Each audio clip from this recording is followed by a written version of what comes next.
Vitajte pri dnešnej rozprávke, kamaráti. Opäť sa vám prihovára Panda Milý.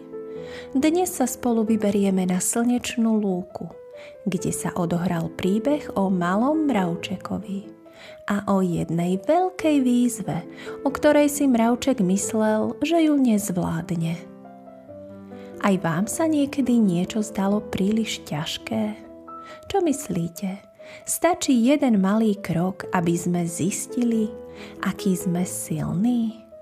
Pozorne počúvajte.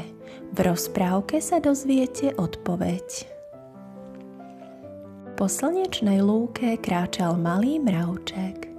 Zrazu pred sebou zbadal veľké zrniečko obilia. Bolo veľké, také veľké, že vyzeralo väčšie než on sám. Mravček sa zastavil. Och, toto by stačilo pre celé mravenisko, zašepkal. Vedel, že zásoby jedla v mravenisku sa míňajú a malé mravčeky doma čakajú na jedlo. Pozrel sa na zrniečko ešte raz.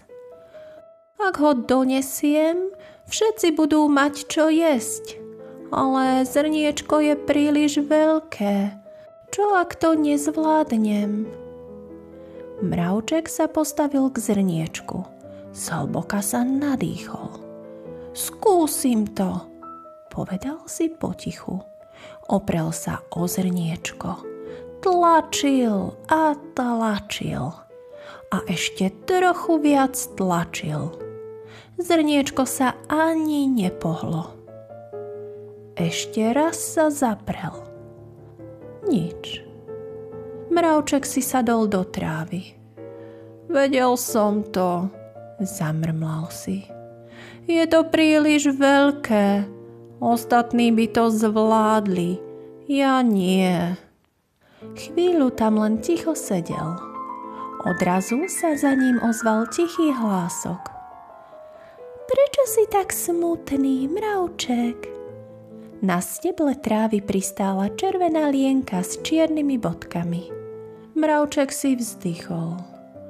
Našiel som toto zrniečko. V mravenisku ho veľmi potrebujeme, ale je príliš veľké. Nevládzem ho ani pohnúť. Lienka sa pozrela na zrniečko. Potom sa pozrela na mravčeka a usmiala sa. Naozaj sa nepohlo ani trochu? Spýtala sa. Mravček sa zamyslel.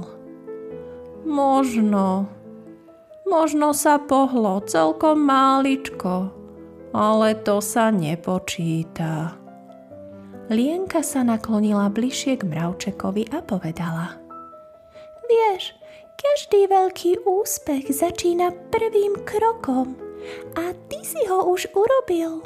Stačí pokračovať kúsok po kúsku a uvidíš, že zvládneš viac, než si myslíš. Mravček sa na ňu prekvapene pozrel. Cítil, ako sa mu srdce rozžiarilo odvahou. Máš pravdu, povedal. Urobil som už prvý krok, takže môžem skúsiť ďalší. A tak sa zhlboka nadýchol. Oprel sa o zrniečko a začal ho posúvať krok po kroku. Mravček vyskočil od radosti a lienka sa usmiala. Vidíš, stačí si veriť a skúšať ďalej. Každý krok sa počíta. Mravček sa znovu oprel o zrniečko a tento raz sa rozhodol skúsiť niečo iné. Jemne naklonil zrniečko dopredu a potom sa to stalo. Zrniečko sa pomaličky začalo kotúľať po mäkkej tráve. Najprv len pomaličky. Potom sa kotúľalo čoraz rýchlejšie. Mravček poskakoval vedľa a usmieval sa. Každý malý kotrmelec zrniečka bol ako malý tanec víťazstva. Lienka sa usmiala a povedala. Vidíš, stačí iný pohľad a to, čo sa stalo nemožné, sa stane ľahkým. Mravček pocítil, že odvaha a nový pohľad na problém mu dodali silu a s úsmevom sa vydal smerom k mravenisku. Keď dorazil, ostatné mravce sa zhrkli okolo neho a prekvapene pozerali. Pozrite, čo priniesol! To je obrovské! Šepkali s úžasom. Neuveriteľné! Zvládol to! Je taký silný a statočný!